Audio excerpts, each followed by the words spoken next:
नहीं है। लेकिन मैंने क्यों बताया, जिससे कि ऐसा नहीं तुक्के वाला काम नहीं होना चाहिए, काम तुक्के वाला नहीं होना चाहिए, अंदर तक की बात भी पता होनी चाहिए, हमें शॉर्ट रास्ते भी पता होने चाहिए और लॉन्ग भी पता होने चाहिए। क्योंकि कई बार शॉर्ट रास्ते जब बंद हो जाए तो फिर हमें घर जो जाना पड़ा वो लॉन्ग रास्ते से जाना पड़ा। टॉपिक चल रहा और अभी तक हम बहुत सारे क्वेश्चन हम शेषफल में देख चुके हैं, लेकिन आज थोड़े से अलग क्वेश्चन लिए। जैसा क्वेश्चन हमने लिया कि किसी संख्या को 6 से भाग करने पर 3 शेष बचता है, तो उसी संख्या के वर्ग को 6 से भाग करने पर क्या शेष बचेगा। क्या कहा, अगर हम किसी संख्या को 6 से भाग कर रहे तो जो शेष है वो कितना आ रहा है भाई, वो आ रहा 3। तो उसी संख्या के वर्ग को 6 से भाग करेंगे तो क्या शेष आएगा। अब सबसे पहली बात है, हमारे पास क्या है, भागफल नहीं है। हमारे पास भागफल नहीं है कि भागफल क्या है। तो भागफल के लिए तुम अपनी मर्जी चला सको।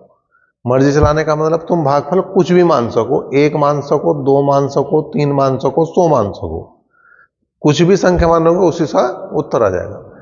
सबसे अच्छा है कि सबसे छोटी संख्या मान लो, और सबसे छोटी संख्या क्या है, 1 है।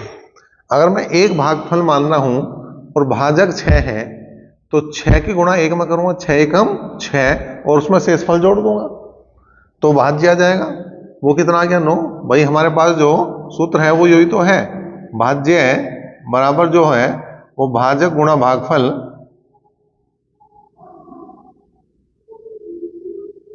प्लस शेषफल, ये होता है। सबको पता कि भाज्य यहां पे हुआ है, भाजक यहां पे होता है और भागफल यहां पे है और शेषफल यहां है। तो जब हम इन दोनों को गुणा करके इसमें जोड़ देंगे तो हमारा क्या आ जाता है, भाज्य आ जावे। तो कर दो भाई, 6 की गुणा 1 में करी, 6 एकम 6 और 3 9। तो जो संख्या थी हमारी एक तरह से वो क्या थी, 9 थी। अब उसने कहा ये जो एक तरह हमारी क्या आ गई, संख्या आ गई। हमें नहीं पता कि संख्या 9 ही है, कुछ और भी हो सके, लेकिन हमने वो सबसे छोटी संख्या निकाल ली जिससे हमारा काम बनने वाला है। अब क्या करेंगे, इसके वर्ग को भाग करो, ठीक है।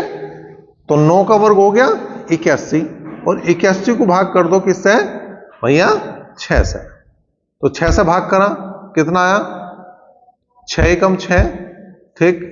अगर मैं भाग ऐसे कर दूं जैसे भाग करते आए, तो 6 एकम 6, 2 बच गए, और 6 तिया 18, तो शेष कितना आ गया, 3 आ गया, ठीक है। शेष कितना आ गया, 3 आ गया। अच्छा, जरूरी नहीं कि यहां एक ही लो, कुछ और भी ले सको। जैसे थोड़ी देर के लिए यहां पे जो इसने शेषफल कितना दे रखा, 3 दे रखा, भागफल हमने 2 मान लिया, तो 6 दूनी 12 और 3 15। अब 15 का वर्ग करना, क्योंकि उसने कहा वर्ग को 6 से भाग देने पर क्या शेष बचेगा। तो 15 का वर्ग हो गया 225, और 225 को अगर मैं 6 से भाग करूं तो क्या बचेगा भाई, करा मैंने भाग, 36 18, 4 बच गए, 6 7 42, 3 बच गए। तो उत्तर एक बार फिर से वही है जो यहां है। तो इस बात से कोई फर्क नहीं पड़ने वाला कि हमने भागफल 1 लिया, हमने भागफल 2 लिया, हमने भागफल 100 लिया, जो मर्जी वो भागफल लो, लेकिन जितनी बड़ी संख्या लोगे उतनी ही बड़ी संख्या यहां आनी है। मैंने 1 लिया था, यहां 9 बनी थी संख्या, 9 का वर्ग आराम से निकल गया। मैंने 2 लिया तो 15 बनी, 15 का वर्ग 225। मैं अगर 3 ले लूं तो 36 18 और 3 21, 21 का वर्ग देख लो 441 आ जाएगा। अगर मैं 4 ले लूं तो यहां कितना आ जाएगा, 6 चौक 24 और 3 27, फिर 27 का वर्ग देखना पड़ेगा। मतलब समस्या मेरी बढ़ती चली जाएगी अगर मैं भागफल बड़ा ले रहा, लेकिन अगर मैं भागफल छोटा ले रहा तो मेरा काम बहुत आसान हो रहा, मुझे कोई समस्या इसमें नहीं आ रही, आराम से मेरा काम हो रहा। तो हमें यह ध्यान रखना कि जब भी भागफल ना दे रखा हो तो भागफल 1 ही मान के चलना। अगला क्वेश्चन इसने दिया है कि किसी संख्या n को 4 से भाग देने पर 3 शेष आता है, तो संख्या 2n को 4 से भाग देने पर क्या शेष आएगा। तो इस बार उसने कहा संख्या जो है वो n है, और अगर मैं उसे 4 से भाग दे रहा तो जो शेष आ रहा वो 3 आ रहा। तो मैंने क्या बता रखा, भागफल में 1 मान लूंगा। भागफल में 1 मान लूंगा। तो कितना हो जाएगा भाई, n का मान अगर मैं निकाल लूंगा तो 4 एकम 4, 4 एकम 4, यो क्या है, यो है भाजक, यो क्या है भागफल, और उसमें क्या जोड़ना हमें, शेषफल। तो 4 एकम 4 और 3 हो गए 7। इसका मतलब संख्या है वो कितनी आ गई हमारी, 7। अब उसने कहा 2n, 2n का मतलब हो गया 7 दूनी 14, 14 को अगर मैं 4 से भाग करूं तो 4 तिया हमारे कितना शेष आ गया, 2 शेष आ गया। अब देखो मैं तुम्हें थोड़ा सा काम और आसान कर रहा हूं, कैसे। अब उसने कहा किसी संख्या n को 4 से भाग देने पर 3 शेष आता है, तो हमें 2n को 4 से भाग देने पर क्या शेष बचेगा। तो अगर n का मान निकालना मतलब हमें संख्या निकालनी है, तो जिससे भाग कर रहा उसे और जो शेषफल आ रहा उसे जोड़ दो, बस, कुछ करना ही नहीं। हमें इस सूत्र की कोई जरूरत नहीं है, तो मैंने तुम्हें अंदर की बात बताई है, लेकिन अगर मैं क्वेश्चन कर रहा हूं तो मुझे कोई इसमें समस्या नहीं कि मैं डायरेक्ट काम कर दूं। कैसे, उसने कहा 4 से भाग देने पर 3 शेष आ रहा, तो 4 और 3 7, संख्या निकल गई हमारी। 2n का मतलब संख्या का दुगुना 14, और 14 को फिर 4 से भाग करते। जैसे इससे पहला क्वेश्चन लिया था मैंने, इससे पहला क्वेश्चन लिया था क्या था, 6 से भाग देने पर 3 शेष आ रहा था, तो संख्या निकालनी 6 और 3 9, मुझे सूत्र की जरूरत ही नहीं है। लेकिन मैंने क्यों बताया, जिससे कि ऐसा नहीं तुक्के वाला काम नहीं होना चाहिए, काम तुक्के वाला नहीं होना चाहिए, अंदर तक की बात भी पता होनी चाहिए, हमें शॉर्ट रास्ते भी पता होने चाहिए और लॉन्ग भी पता होने चाहिए। क्योंकि कई बार शॉर्ट रास्ते जब बंद हो जाए तो फिर हमें घर जो जाना पड़े वो लॉन्ग रास्ते से जाना पड़े, शॉर्ट से हर बार काम नहीं चलता। तो इसलिए हमें दोनों तरीके पता होने चाहिए, अंदर की बात भी पता होनी चाहिए कि बात कहां से आ रही। बाकी डायरेक्ट अगर संख्या निकालनी, तो संख्या निकालने के लिए तुम्हें कुछ नहीं करना, क्या करना, जो जिससे भाग करवा रहा मतलब भाजक और शेषफल को जोड़ना, तुम्हारा काम बन गया। अगले क्वेश्चन की अगर मैं बात करूं तो अगला क्वेश्चन है, किसी संख्या को 136 से भाग देने पर 36 शेष आता है, तो उसी संख्या को 17 से भाग देने पर क्या शेष आएगा। एक तरीका तो वही है जो मैंने अब तक बताया कि पहले संख्या निकाल लो, और संख्या अगर मैं निकाल लूं तो उसने कहा 136 से भाग देने पर 36 शेष आ रहा, जोड़ दूंगा मैं, तो 172 आ गया। और 172 को अगर मैंने 17 से भाग दिया तो 17 दूसरा में 170, तो शेष आ गया 2।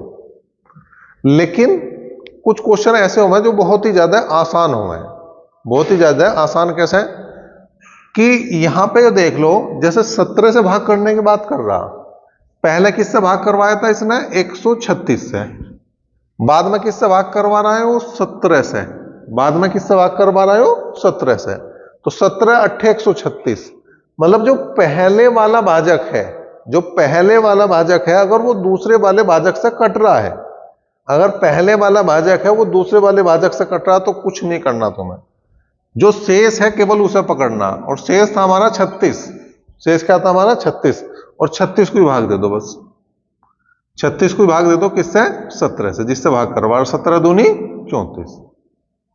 ना हमें संख्या निकालनी, ना हमें कुछ करना, ना हमें संख्या निकालनी कुछ भी, तो हमें एक्स्ट्रा काम नहीं करना, हमें डायरेक्ट हमारा काम बनना, डायरेक्ट हमारा उत्तर आना।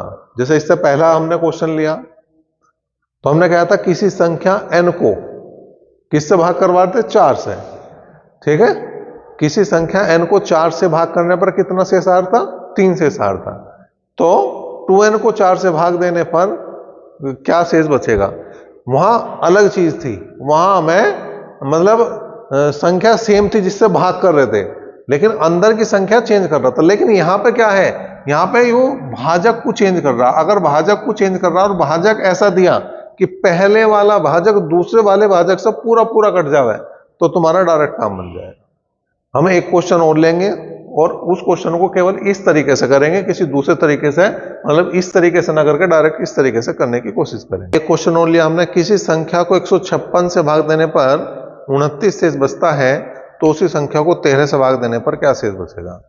अब 156 से भाग करवा रहा पहले, और बाद में भाग करवा रहा किससे, 13 से। अब 13 कम 13, 13 दूनी 26, 156 पूरा पूरा कट रहा। तो अब कुछ नहीं करना, 29 को भाग करना तुम्हें किससे, 13 से, 13 दूनी 26, कितना शेष आ गया, 3 शेष आ गया, उत्तर आ गया।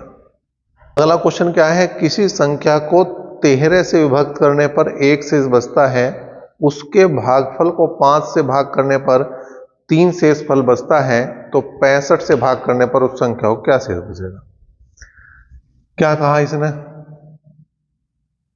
इसने कहा किसी संख्या को 13 से भाग कर रहे हैं तो 1 शेष बच रहा है। यहां पे मैं शेष फल ही लिख रहा हूं, जो भी भागफल आ रहा उसको अगर मैं 5 से भाग दे रहा तो शेष फल आ गया 3। अब भागफल मेरे पास नहीं है, अगर मेरे पास भागफल होता तो मैं संख्या निकाल लेता। तो मैंने क्या तरीका बता रखा, जहां भागफल ना दे रखा हो वहां भागफल हम क्या मान के चलेंगे 1, वहां भागफल हम मान के चलेंगे 1, क्योंकि जब तक हम संख्या पर नहीं पहुंचने के तब तक हम 65 से भाग कैसे कर देंगे, तब तक हम 65 से भाग ही नहीं कर सकते। तो इसका मतलब यो क्या है, यो है भागफल। यो क्या है, यो है भागफल।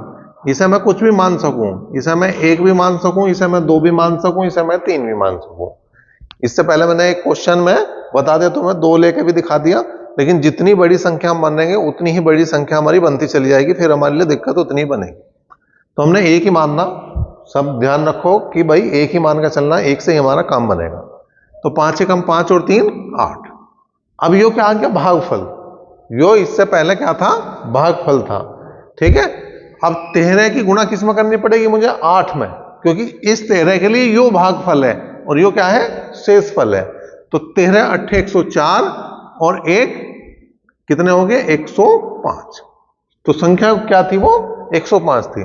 मतलब अगर संख्या 105 रही होती, 13 से मैंने भाग करा होता तो पहले 1 शेष बच रहा था 13 8 104, और जो भागफल आया था 8 उसको मैंने 5 से भाग करा, 5 एकम 5, भागफल 1 और शेषफल यहां पे 3। अब जो संख्या बनी वो बनी कितनी 105। 105 को अगर मैंने 13 पंजे 65, इन दोनों की गुणा से ही भाग करने को कह रहा है, 13 पंजे 65, तो 65 से अगर मैंने भाग करा तो कितना आया भाई 65 एकम 65, तो कितना शेष बचेगा 40 शेष बचेगा। कितना उत्तर आ गया तुम्हारा 40 उत्तर आ गया। क्वेश्चन क्या है, किसी संख्या को क्रमशः 9 11 13 से भाग करने पर क्रमशः 8 9 और 8 शेष बचता है, तो उसी संख्या को इनके विभाजकों का क्रम उल्टा करने पर अगर भाग किया जाए तो शेष क्या बचेगा ये बताना। तो यहां पे क्या है देखो, 9 11 और 13 से भाग करना, 8 9 और 8 शेष बच गए। भागफल मुझे दे नहीं रखा तो भागफल मैं अपनी मर्जी से मानूंगा और मेरी मर्जी चलेगी 1 पे, ठीक है। तो 13 एकम 13 और 8 हो जाएंगे 21। 13 एकम 13 और 8 हो जाएंगे तुम्हारे कितने 21। अब 21 की गुणा करनी पड़ेगी 11 में, 21 की गुणा करनी पड़ेगी 11 में। तो 21 की 11 में करेंगे 231 आऊगा, कर लो। 11 एकम 11, 1 हासिल को, 11 दूनी 22 और 1 23, तो 231 और 9 हो गया 240।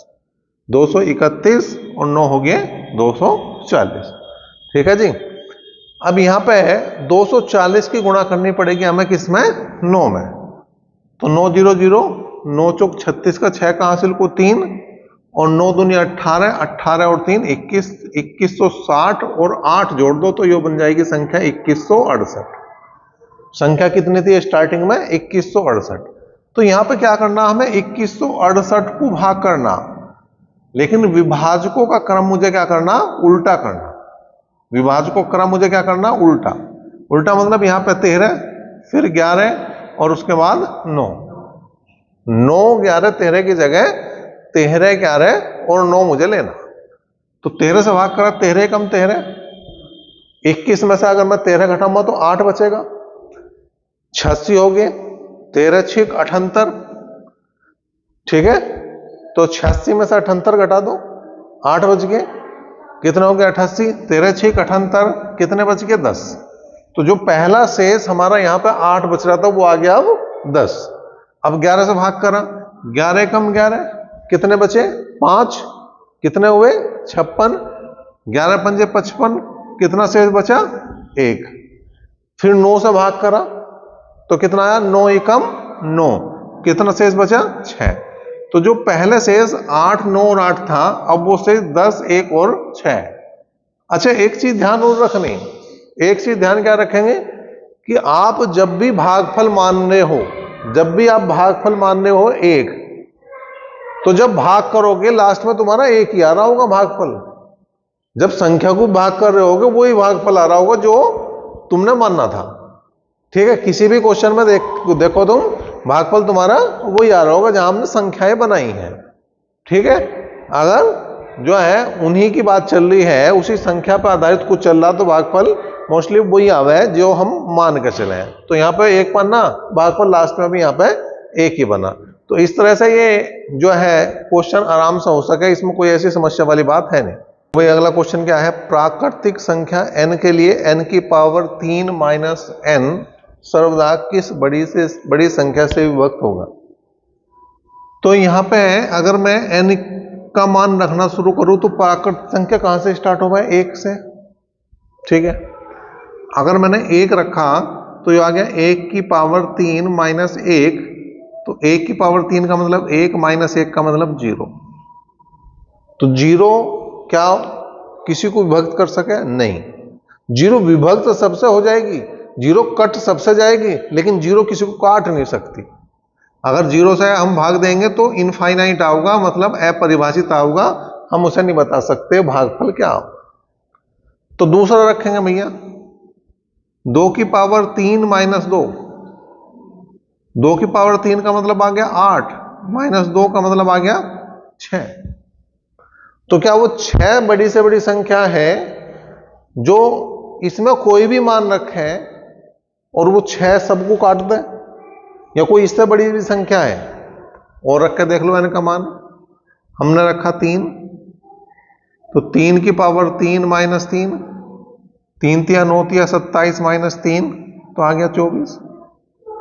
फिर रखा हमने n की जगह 4, 4 की पावर 3 माइनस 4, तो कितना आया भाई 64। 4 की पावर 3 का मतलब 64 माइनस 4, तो 60। कहीं तक भी मान रखते चले जाओ, लेकिन एक खास बात लग रही होगी भाई, 0 तो सबसे कटा है, तो 0 6 से भी कट रही है, 6 6 से कट रहा है, 6 चौक 24 आ गया, 6 ढाई 60 आ गया। मतलब जो भी आगे की संख्या है वो 6 से कटती जा रही। तो वो सबसे बड़ी संख्या जो किसी भी संख्या को काट सकती है, इसमें अगर हम प्राकृतिक संख्या का कोई भी मान रख दें वो सबको काट दे, कि वो क्या है, 6 है। 6 से बड़ी कोई संख्या नहीं। क्यों? 24 भी आ रही, लेकिन 24 क्या 6 को काट पावे? नहीं काट पाती। 24 क्या 60 को काट पावे? नहीं काट पाती। जब नहीं काट पाती तो कैसा हो सके? 60 क्या 6 को काट पाओगी? नहीं काट पाने की। 60 क्या 24 को काट पाओगी? नहीं काट पाने की। और आगे भी बहुत सारी संख्याएं हमें ऐसी मिलेगी जब हम मान रखेंगे जिन्हें 60 नहीं काट पाने का। लेकिन आगे कोई भी संख्या ऐसी नहीं मिलने की जिसे 6 ना काट पावे। 2-4 संख्याएं और भी रख के देखना चाहो तो रख सकते हो तुम, जैसे मैंने 5 रख के देखा। तो 5 की पावर 3 माइनस 5, तो 125 माइनस 5 कितना आ गया? 120। ठीक है, काट दिया 6 ने 120। कुछ भी मान रखो, XYZ मान कुछ भी रखो, लेकिन कोई संख्या ऐसी बनने की नहीं जो 6 से ना कटे। तो 6 वो सबसे बड़ी संख्या जो किसी भी संख्या को काटेगी, जो इसमें मान रखने के बाद बनेगी।